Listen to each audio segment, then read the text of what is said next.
Welcome to a special Veterans Day edition of the Public Works Podcast. I got two people with me. They don't need any introduction, but they're going to have to introduce themselves in a little bit. Two gentlemen I met along my path, and they, made a point to let me know that they were veterans. And that's one thing I respect, is that everybody has a different path, and no matter what path you have, here you are. Wherever you go, there you are. And so, Blake Murphey, I want you to introduce yourself first, and Chad Oxton, you can go next, and we'll get into it. Sure. Yeah. Thanks, Joseph, for having us on. Really appreciate that. My name is Blake Murphey. I'm the president at American Pipeline Solutions, Navy vet. I was in for about 11 years active duty as an intelligence officer, and currently living in Virginia Beach. And happy to be here and happy to have served. Sure thing. All right, Chad, talk to me. Hey, man. Good morning. Welcome, as you like to say. There's my glad to be here, Joseph. So thank you as always. My name is Chad Oxton. I'm operations manager for the city of Suffolk here in Virginia. So really good job spreading it out, Joseph. All these military bases across the nation, and you get the two Hampton Roads guys together. So, I was just talking about, it's been my narrative lately. I'm from a trailer park in rural Maine, and I owe a lot to the Navy for putting me on my path, for getting me where I'm at. And I'm definitely a big supporter of getting these veterans and getting them into public works. And the thing that I've latched onto lately is the idea of we're still serving. So we may not be serving at the national level, but we are definitely serving locally and at the state level. And I'm happy to be here to talk about it. Thanks. Sure. And that's, you kind of alluded to one of the questions I wanted to go into. Blake, how did you get into the services? And my experiences, and again, I'm probably wrong, which I normally am. You graduate high school, and you're like, what do I do next? Am I going to play college sports? Am I going to go to Juilliard and be a ballet dancer, or am I going to go to the services? So, Blake, tell us how you ended up in the services. Yeah. So it's funny. There's two things you just touched on that my mom actually tried to talk me into doing ballet, but that was when I was about 7 and didn't know any better. Okay. But anyway, so I went to college, actually played football in college, went to a small D3 school. And while I was there, thought I was going to take kind of a common path, which was, white collar, finance or something like that. And my dad was a Marine, or they say he never say was a Marine, is a Marine. Interesting. So I had, in military service, had run on both sides of my family. My mom's brother was a 20-year vet of the Air Force. Her dad was World War II, and my dad's dad was actually World War I as Army. And I had never thought I was going to do the military. Looked at West Point as a potential school and decided there's no way I was ever going to do the military, nor wanted to go to an academy like that. And sure enough, senior year kind of started of college, started kind of kicking around the idea, met with some Marine recruits or recruiters. And I told my dad about it. He was like, absolutely not. You were not going in the military, and talked me out of it. And so after that, I went into the workforce, went abroad for a bit because it was 2008 and there wasn't a whole lot to do stateside. And eventually circled back, had another good friend who joined the military, joined the Navy. And when he did that, it's one of those things where I was like, I got to do it. This is the time in my life where I feel the need to serve and to do something that I could really never, ever do again, regardless of, how old you are. Well, once you hit a point, you can't go in the military. So I want to take advantage of my youth and that time and really go do something that was bigger than myself. And that's what really drew me to the service. And I think that's really, Sure. What we'll end up talking about today is that service now and in the future. Yeah. And Chad, let's talk about the stigma. I would say classism plays a lot into the stigma of the services. Like you said, trailer park. I'm sure there are a lot of people who are celebrating that you've made it out of the trailer park and made it to the services. Now you're traveling the world, you're doing things that most of your peers who you grew up with aren't doing. But Blake, you said your father was like, you're not going to the services. There was a certain stigma that he had. And he's like, you're not doing that, or we don't do that, or we're better than that, or something. So, Chad, could you talk to the stigma of like what, I guess, the perceived, the what it looks like for certain different socioeconomic classes to be able to go into the services and serve their country? So for me, it was definitely positive. I don't know how many military recruiters you're going to have listening to this, that the idea that it served me as a jobs program, and that impacts me as a public works hiring manager. When we talk about stigmas, the stigma of referring to something as a jobs program, despite the history of public works and stemming from the PWI back in the 1930s and 1940s, that it really was there to put American men and women to work. And the military did that for me, Joseph. I was 1989, 1988. I was in high school and I didn't know what else to do. Literally, I'm from a shipyard town outside of Bath, Maine, and my aunts, uncles, brothers, cousins, friends, parents who worked at the shipyard were saying anything but the shipyard. That they had houses, they had camps, they had trucks, they had boats, but they were dissatisfied, and so they were just like anything but the shipyard. Which I was like, well, then what? Like stay in the trailer park. And again, nothing. I only use it as a point of reference. That it's where I'm from, but the Navy recruiter, boy, they got their hooks into me. That I was in no way, I was no kind of a carpenter when I joined the Navy, and when I got out of the Navy, I was quite a carpenter. I wanted to be a draftsperson, and they said, "Oh no, being a pattern maker, which is my rate was I made wooden models for metal casting." So go look that up. It is the Navy doesn't have that job title anymore. It's been farmed out to commercial industry, but the Navy made me a carpenter. The Navy gave me an opportunity to be a carpenter. I got out of the Navy.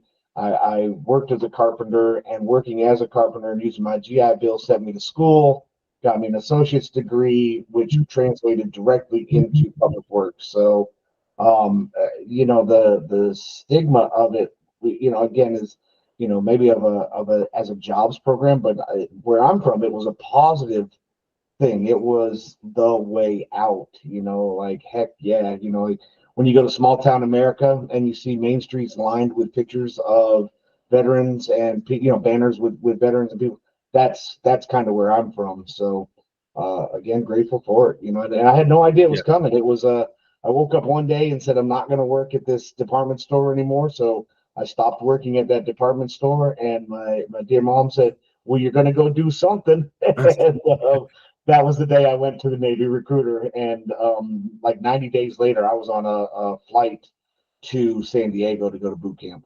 Wow. 90 days later. Wow. Yeah, it was quick. Wow. Okay, we're going to step into one of the hairier questions here.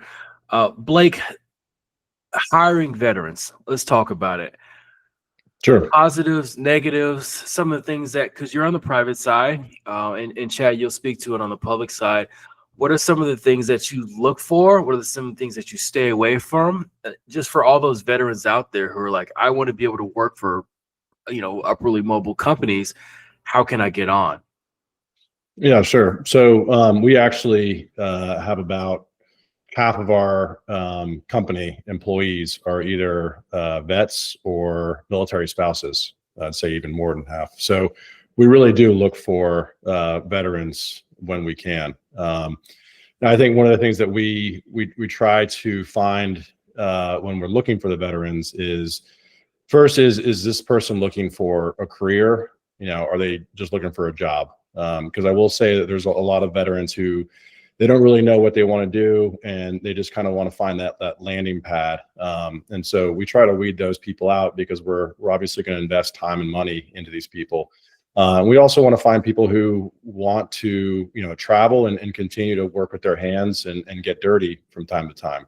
And so there are veterans, I will say, or there are people serving on active duty who, they feel like they put their time in with getting their hands dirty, and they want to find something that's going to be more of an office job where they can go work that 9 to 5. And so I think really getting behind that mentality and what those potential candidates are looking for is the most important thing.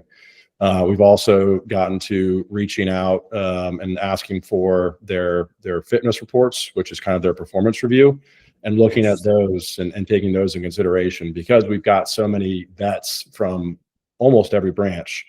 There are certain keywords in fit reps, as we call them, that you can really kind of distill that and see, all right, is this person, were they good at their jobs? How are they viewed by their leadership? And we can kind of boil that down quickly. Yeah. And I will say that gives us an advantage compared to some organizations that don't speak military. That information is ready and available to everybody? Fitness reports, you can request those. Yeah, you can ask if you're going to go through a recruiting company, like a headhunting firm, you can ask to see performance reviews. You may not always get them, but it's certainly something that you can ask for. Interesting. I know Kiewit, the big construction company, they like to hire college athletes.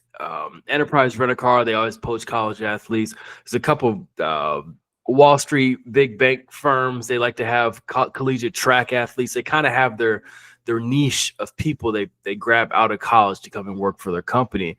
What's kind of the best practices for you, or what do you look for? Like, is it a Navy person who did this and that in the Navy, or is it a Marine who did this and that? So like, kind of where is your the hurdle that they need to cross to be able to be a potential employee for you? That's a good question. So for us, I think it's having a job that's a combination of both having some sort of technical knowledge. It doesn't even matter what that knowledge was, but something where they had to go through, a training program that wasn't all just physical, where they actually had to use their brains as much as they had to use their physical prowess.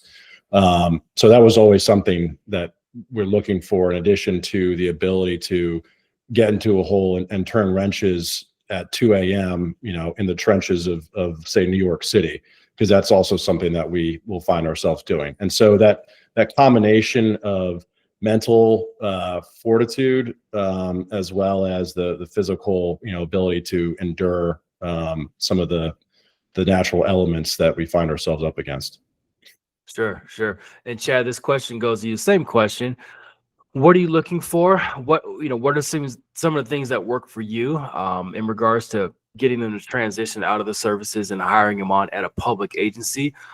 What's it like being at a public agency and only having a certain amount of, I guess, money or budget to be able to hire some of the talent? Just talk us through how it works in the public side in hiring veterans.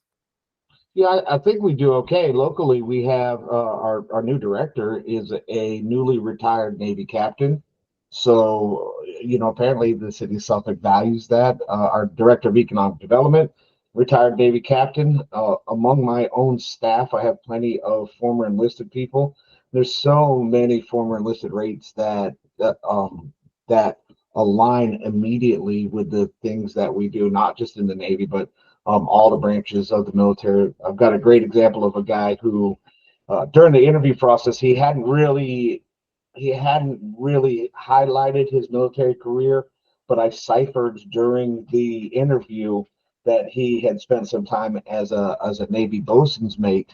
And I said, "Oh man, you are perfect for public works, because if you don't know what a bosun mate is, they're the ones who are tasked with maintaining like the hull of the ship. They're the ones who tie the ship up. When we do at sea refueling, they're in charge of that. They stand low vis watches. They stand regular watches. They steer." And I said, "Man, there's nothing I could ask you to go do that you wouldn't be willing to do." And he's like, "No, sir.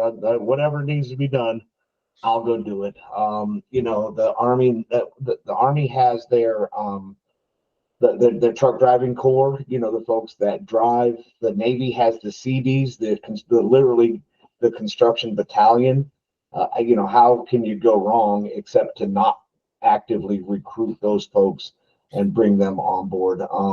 My wife is she was trained in internet technology or information systems, and there's so much stuff that's going on in the military that translates again immediately into something in public works, or even if you have to be a little innovative about applying it, the base skills are there, and then you apply them to what it is that you're doing day to day. And former military members come again. They go to boot camp, then they go to school for something. Of all of the careers out there, this is especially for enlisted people, boot camp and then a school versus almost any place else you work, short of a place that has an apprenticeship. Where are you getting a whole school versus on the job training? Sure. Yeah. And Chad, you talked about that guy. He didn't really highlight his military experience. I guess my question to you, Chad, and then Blake, I'll ask the same thing to you. When would you ever, I guess, diminish or lessen or not talk about your military experience? And then when will be the opportunity to go overboard and talk about it more? Because I would think tactically there's certain situations that you want to bring it up and certain situations that you might not want to bring it up. Or are there not? I might be wrong. So Chad, I'll let you answer that first. So I guess during my experience, there wasn't a whole lot of talk on the way out the door. This is 1989, and I don't know what they're doing today as far as application and interviewing skills for military members who are transitioning out. So it was just something that there's a lot of people who exist in the world who don't want to or don't feel compelled to really promote their resume like that, that they're just like, well, I wrote it down and you can read it. So it was just a miss on his part, like a lack of training for interviewing skills. But once it came out, it was great, and yes, the Navy does have a transition assistance program. I'm assuming all the branches have transition assistance programs, but sort of when you get out there, interviewing skills is definitely a challenge for a lot of people. And I think that's what we were working with there, Joseph. Yeah. Okay. Blake, you want to chime in on that? Sure. Yeah. So, having left the military not too long ago, I think that they've gotten much better into having military folk translate their skill set from the military into modern day corporate jargon. So that way people who aren't from the military, don't have that background, are able to say, oh, okay, I understand what this role did, or what these acronyms are and how they will be applied to the person's potential job. And I think that's really one of the big things, is for military members when they are transitioning or they are going through interviews, is to show the ability to take that next step and start using more universal corporate terms. Because if a interviewer thinks that, this person is going to have a really hard time adjusting, maybe they've been a Marine for 25 years and that's the only thing that this person's ever known, how are they going to do on the outside?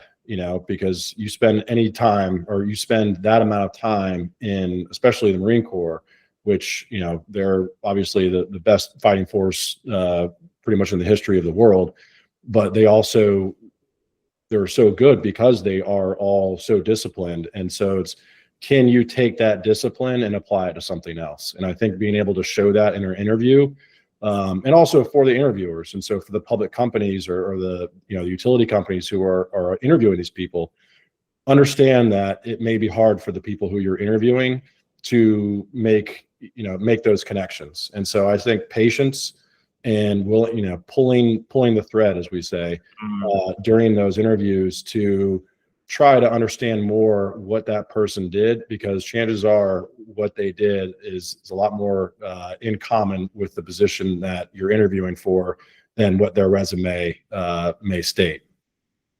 Yeah, I mean, you're making a great point, because I'm burning so many calories just listening to some of the things that you guys are talking about, like the positions you've held and and the things you've done in the services. I'm like, what does that mean on the outside? Like, what does that mean for, let's say I had a company where we're making sheet metal. Like, what does that mean? Like, how can you help me out with the skill set that you have?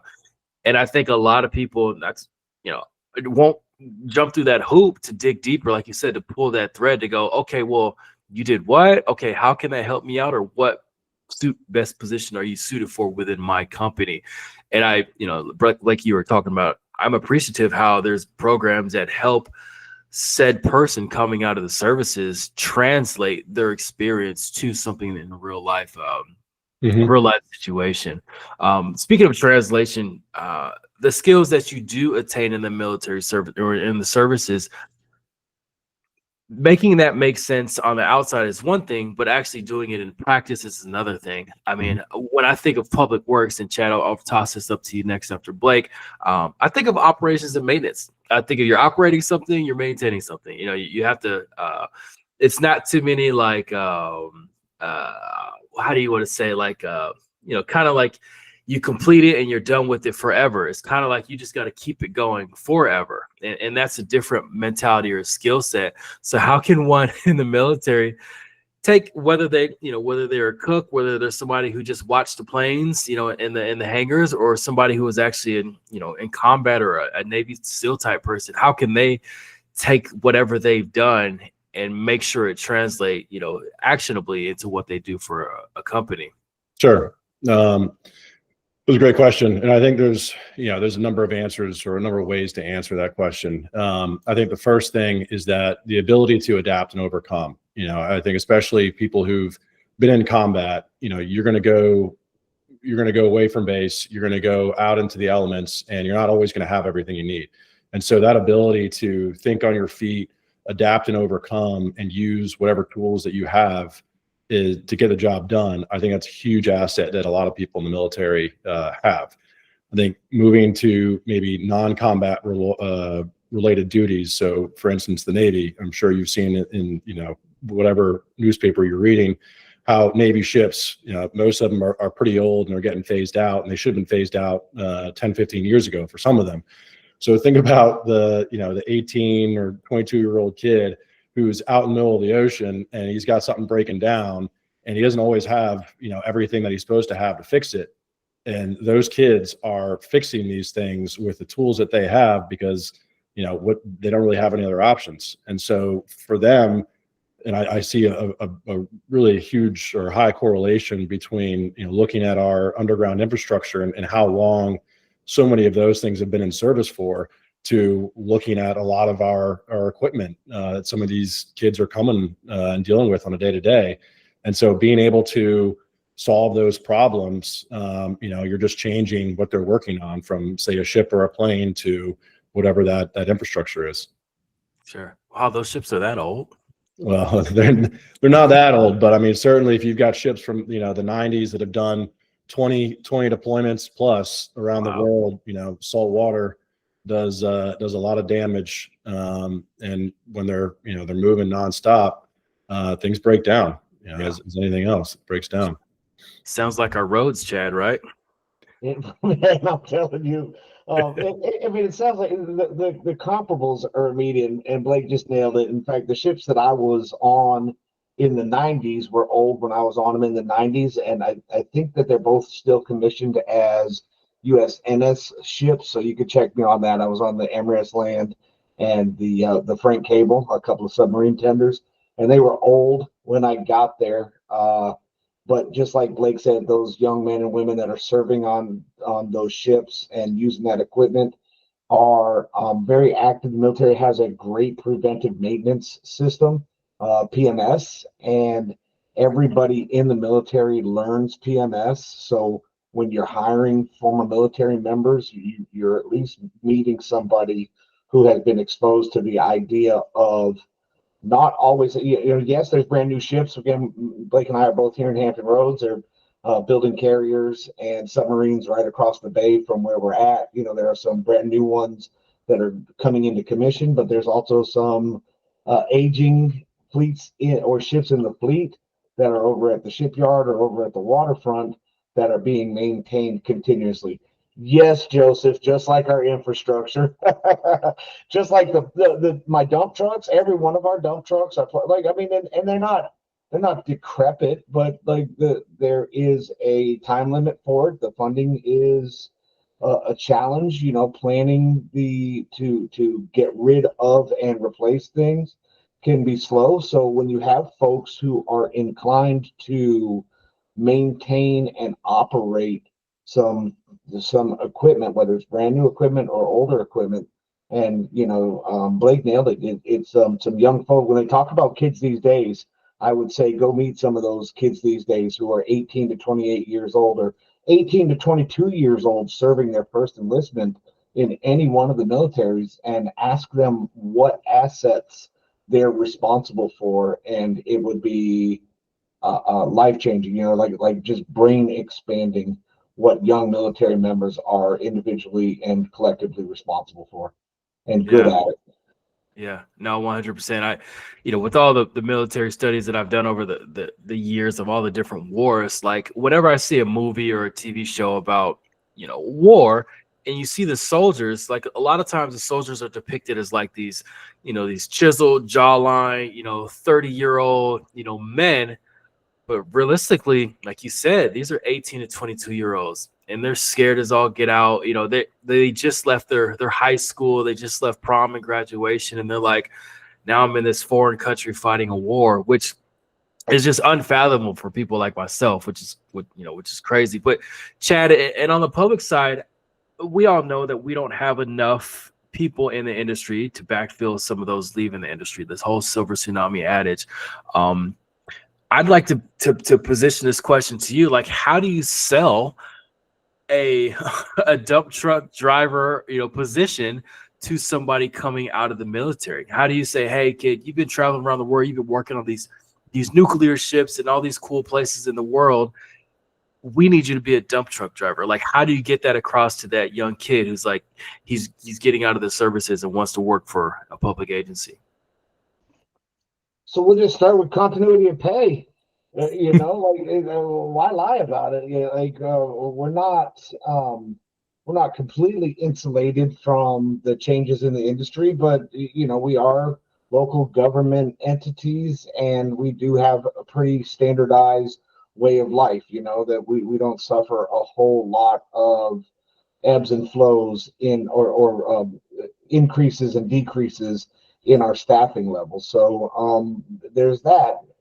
When you're talking to somebody who's already traveled the world, sometimes it's about you're going to be home, every night. And, for some people, they don't want that. Some people still have that lust for action. And, they are definitely external to the localities. Some of the contractors out there, and you guys both know this, you can travel the East Coast, or you can travel the entire United States. That again, the idea of still serving, of being in your community, like coming back home with a set of skills, that it's immediately transferable. Pay and benefits are there. One of the most shocking things I dealt with when I got out was going from pay structure and insurance structure and leave time to 365 days of work a year. I think we had, the first company I worked for had 5 paid holidays after the first year that you worked there. So, I mean, we could talk all day long about the comparable pay scales, but I definitely enjoy some of the perks and benefits of having this local job. And the perks and benefits definitely align with some of the military perks and benefits. Sure. And Blake, you said half of your company has served. Is that correct? Did I get that right? Right. How do you position it to somebody? Because what if they don't want to serve with people, or what if they don't want to work with people who've served? What if they don't want to get back into that hierarchy, into that pecking order, or what they're used to in the services? And then also to somebody kind of like myself, who's on the outside, I might not understand the nomenclature or the verbiage or the terms or let's say the accountability. Like, I might not understand that. Can you talk to those who have served and those who haven't served, and how you can get them on with your company and make it a great fit for them? Sure. I would say that we don't have the military type of rank and structure. There's Chad. So, I think that in that standpoint, we're a little bit more different than the military. I do think, though, that if someone doesn't want to be, with a bunch of veterans, then this is probably not the place to come work if we've got 60% of our staff are veterans. So right there, they're going to kind of, self-select. But I think just in general, just appealing to their service or appealing to their sense of service, kind of like Chad was saying, is a way to get them in the door. And then just building that camaraderie and that their shared sense of duty that they had with the military. I think that's how we can appeal to and also retain some of the higher talent that comes through from the military. And then from people who aren't from the military, like you said, just it's not a showstopper. I think as long as people serve in different capacities and have that desire to serve. And I think that's what we really try to show people who come to work with us or for us is that, you don't have a gun in your hand, you're not storming the beach, but at the same time, you're providing, clean water to people in your neighborhood or you're across the country, or you're making sure that when they turn the lights on, the natural gas that goes to supply whatever their local power facility is working. And so I think that's how we appeal to, those folks, regardless of what their background is to have that sense of purpose, not just a paycheck, but something a little bit higher. Sure. Yeah, you talk about Hampton Roads a lot. I'm still kind of not unsure what it's about, but I want you to explain it. And then also, let's say Chad is president for a week, president for a month, president for a year. You get to run the whole country. What would Chad do to make that transition from military to employment or to let's say to public works? What would you do as you alluded to that pathway once you got into the military? 90 days later, you're on a ship. What would that look like if Chad was a president? What would you install, to make that happen? Oh, wow. Thanks for electing me president in these in this calm political environment. So you got to shave. It would just be, maybe expand the idea of mission, while we're in the military and I'm actually already seeing it because the city of Suffolk partners with one of the local aircraft carriers for a huge cleanup in the community. So to not be isolated from the community where you live, you eat, you drink on base all of the time, is to be out there in the community, to be partners with the community, and to even talk about have programs while they're in the military that sort of identify jobs that are out, after the military, because military careers tend to be short, for some of us 10 years and we don't get the retirement benefits, but 4 years for a base, 10 years for some of us, 20 years is a standard retirement, and some people do 27, but that means that you're transitioning into your second career at some point while you're still young-ish. And, you spent your whole adult life immersed on base or in the military life. So you're saying, what do I do that is external to this? So maybe promote the ideas, the comparables. Heck, maybe even engage some military members in APWA, AWWA, SWANA, like all of the groups, because we definitely do so many jobs. You wouldn't think that, from a world of dirt and asphalt and ditches that there'd be comparables to a gargantuan metal floating city, but there really are. Like all of the water still goes in the pipes, the sewer still goes in the pipes, the trash still has to go somewhere, the passageways still have to be passable and accessible. So just to always talk about that, the military logistics side of things still needs to be always addressed. It's always about material management, about people management, about planning, and and then transitioning. So maybe that's what I would do. That one definitely threw me for a curve. So I hope I hit it. Blake, you want to chime in on that? Or you want to stay away from the presidential question? Yeah, I'll stay away from the presidential one, but I think that, and we kind of danced around it a little bit with Chad talking about the TAP program, but For any, utility companies or anybody who's looking to hire military veterans, there's something called SkillBridge out there, which is a program where you can register your company through SkillBridge, and you essentially get a military member for, it used to be up to 6 months. I think they've changed it around a little bit. I think for officers, they can do it for 3 months. And I think maybe for the enlisted, the junior enlisted, they can do it for 6. But you essentially get free chicken, as we say, for that amount of time. And you get to see, essentially, are they a good fit at no cost to you, really, other than, putting some of your time and training into those candidates. But it's a great program. I know people who've done it remotely, people who've traveled and, kind of gone back to where they were from. The military won't pay for that, but if they're willing to move, temporarily, they can go do things like that as well through the SkillBridge. So that's an incredible resource for anybody who's looking to hire, as a way to try the candidate on, and also for the candidate to try you on. Yeah. Wow. That's a good plug right there. All right. You guys know I like stories, so I want you to dig deep. You got to find us a war story, not necessarily a war story, but a story when you were serving our country, something went wrong under your watch, what you did to fix it. And then I want to hear what that anecdote was that helps you navigate certain challenges, tasks, things that happen today. It could happen, years ago, while you're in the services, and something that stuck with you, that lesson stuck with you, and you applied it when you're outside of the services. Who wants to go first? Chad, I'll let you start that one up. I didn't like it the first time we interviewed Joseph, and I still don't like it today.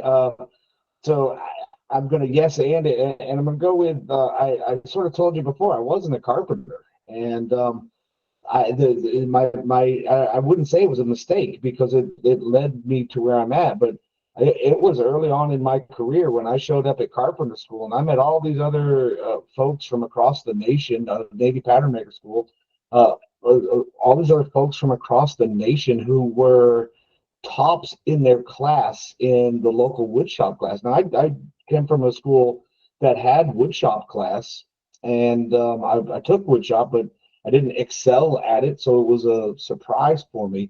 And I struggled through it. That I had a couple of academic reviews where they discussed whether I was going to go to the fleet as a pattern maker, or if I was going to go to the fleet as what they call an undesignated fireman, which just means that you go there without a trade, and you work for whatever division needs you. So, I had to make a choice there. I was in San Diego. I hadn't really excelled at things in my life, but I'm not one for failing at things either.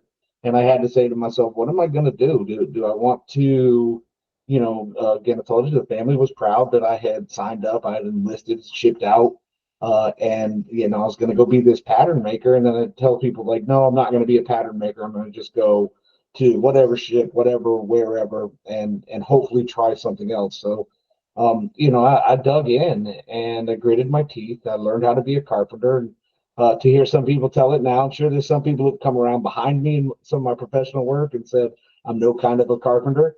But I've built a couple of houses. I poured a little bit of concrete. I've done, a significant bit of carpentry work, and I owe that to the Navy. And, on day one, I wasn't very confident that I was going to be any kind of a pattern maker, much less a carpenter who does this for money and, transitions it into being an operations manager. Love it. Love it. All right, Blake, you're up.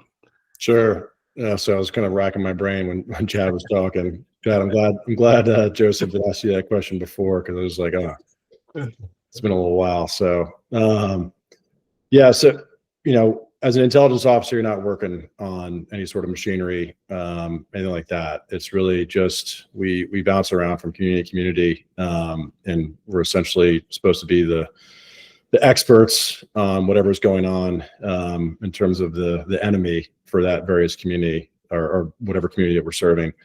And this is more of a leadership thing than it is a technical type of answer. But I was with one command supporting the special operations community, and I had leadership who very much wanted me to be doing all of the briefing and didn't want to hear from my enlisted side.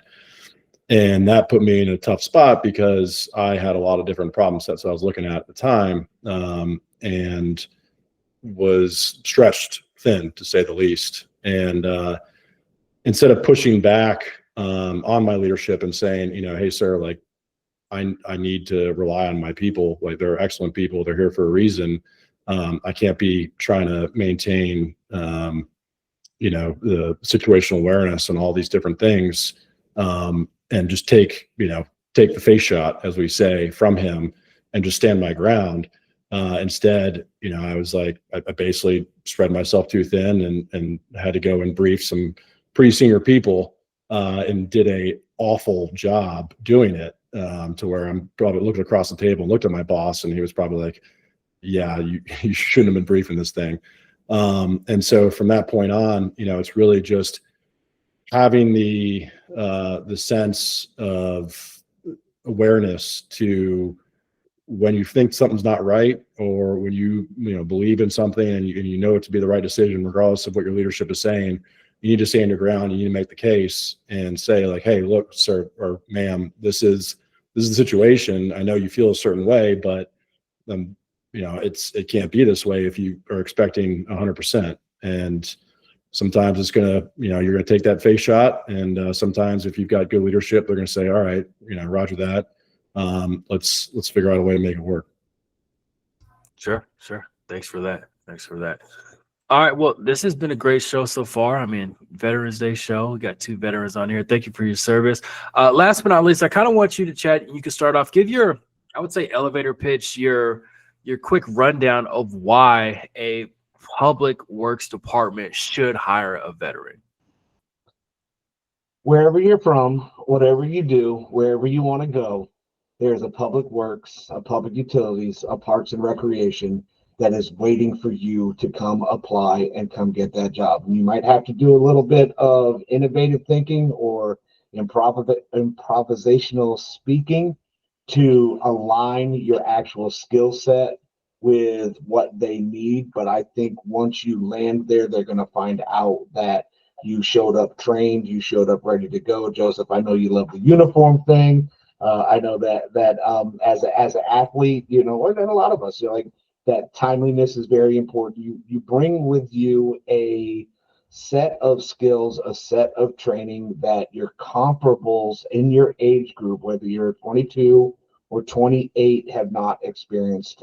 Young military members transitioning out carry with them a unique life experience that is very hard to match anywhere in the local economy. So from Richmond, Maine to Richmond, Virginia to Richmond, California, there is a public works department that will take you on board. So if you want some portability, if you want some stability, come to public works and get in with us and continue to serve. For sure. I like to shout out to Richmond, California. It's close to where I'm at. Sure. Oh, wow. Right. I didn't even know. Yeah. All right, Blake, talk to us. Why should a private company adjacent to public works hire a veteran? Well, I think we've obviously touched on a lot of points, but I really think that it's the you're hiring someone who's clearly served something greater than themselves. And we hear it day in and day out when you talk about the military, and you look at surveys on the American people and what institutions they respect the most, and it's always the military, right? It's first responders in the military.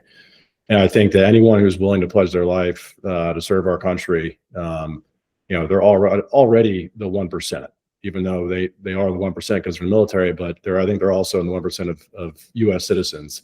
And the fabric of our democracy is based off of the people who are willing to make that sacrifice. And so, I mean, how could you not want to have someone who's willing to do that for their prior employer? Even though it's not really, it's an employer, but it's obviously a greater calling. So to me, it's just, it just speaks so highly of their character right off the bat. And I think that any any organization, private or public, would be lucky to have a veteran who's already, answered the call. So I'll leave it at that. For sure.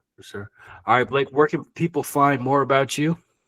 LinkedIn, Blake Murphey. It's the odd Protestant spelling of Murphy with the EY there on the end. Shoot me a message on LinkedIn. Happy to chat more about resources for hiring vets or anything else, related to this or anything in pipelines. For sure. Chad, where can people find more about you at what you're working on?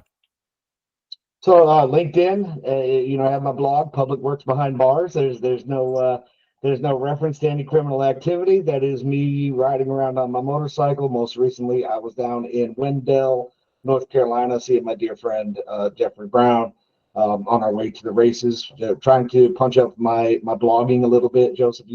If you caught my reference to it, is stop worrying about word count and worry about just delivering a product. So LinkedIn is my place for Public Works Behind Bars, other things related, to the professional side of Chad O. Yeah. Love it. All right. Well, once again, thanks for your service, you guys. And all those out there listening, make sure you thank a public works professional and also thank a veteran. This has been the Public Works Podcast, and thank you everybody for tuning in.